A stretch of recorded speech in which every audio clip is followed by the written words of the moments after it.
Olá, meus irmãos, minhas irmãs.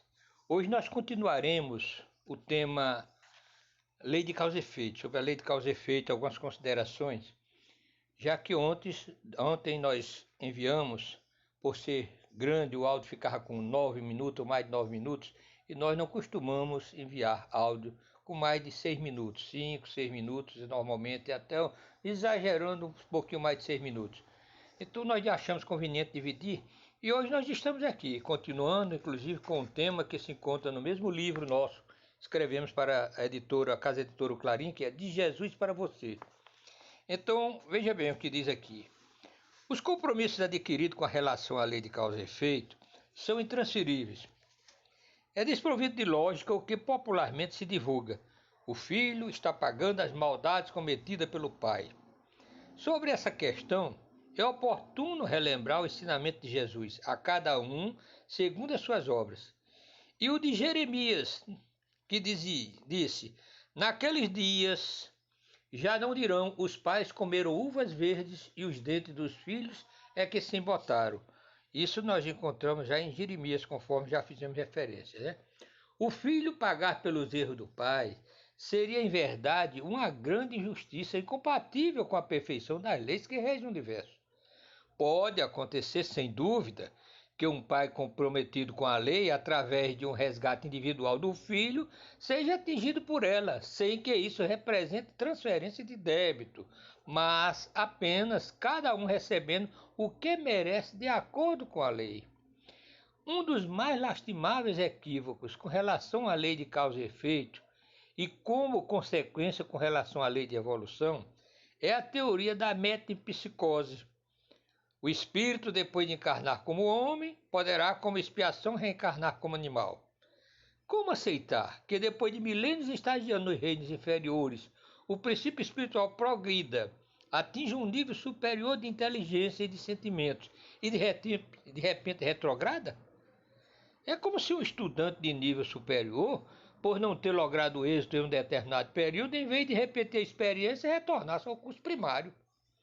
Apesar de algumas correntes espiritualistas defenderem essa teoria, não há razão para aceitar que tendo todo ser vivo a mesma origem, o fato do espírito reencarnar como animal não representaria nenhum absurdo, porque dessa forma estaria retornando às origens.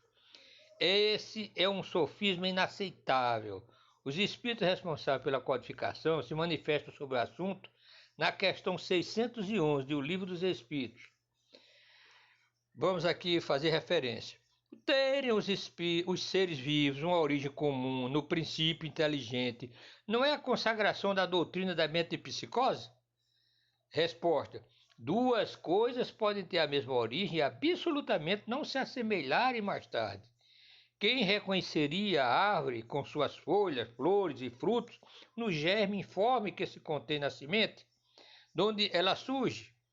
Desde que o princípio inteligente atinge o grau necessário para ser espírito e entrar no período da humanização, já não guarda relação com seu estado primitivo e já não é a alma dos animais, como a árvore já não é a semente. De animal só há no homem o corpo e as paixões que nascem da infância do corpo e do instinto de conservação inerente à matéria. Não se pode, pois, dizer que tal homem é a encarnação do espírito de tal animal. Consequentemente, a metempsicose, como a entendem, não é verdadeira. E para reforçar mais a refutação espírita com relação à metempsicose, ou seja, aquela condição de o espírito retornar depois de evoluir, cometendo equívocos, ele retornar para reencarnar novamente no reino animal. Então, isso é um absurdo, né? Então, o que é que chega? Nós vamos ver no Livro dos Espíritos, na questão 612. Poderia encarnar num animal o espírito que animou o corpo de um homem? Resposta: isso seria retrogradar e o espírito não retrograda. O rio não remonta à sua nascente. Pelo exposto, pode-se concluir que são inúmeros os equívocos cometidos com relação à lei de causa e efeito, porém a doutrina espírita apresenta as respostas necessárias, conduzindo-nos à compreensão de que o processo evolutivo é progressivo, nunca retrógrado. É difícil, mas é realmente lógico entender. que a lei de evolução nos concede essa condição.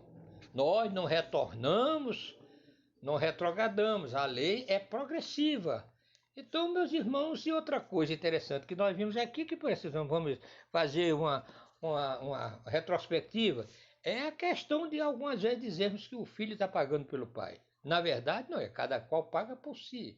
Cada qual é responsável por seus erros. Agora, acontece de algumas vezes um espírito que tem algo a resgatar e um pai também que tem algo a resgatar, possa esse espírito reencarnar como filho daquela criatura, passar pela sua experiência que de certa forma também vai fazer com que aquele pai passe pela experiência que precisa por necessidades próprias. Então, está explicado que a lei de causa e efeito é uma lei universal e soberana. E vindo de Deus, por parte do Criador, da inteligência suprema, nós não poderíamos esperar algum erro, alguma falha. Muita paz, que Deus nos abençoe.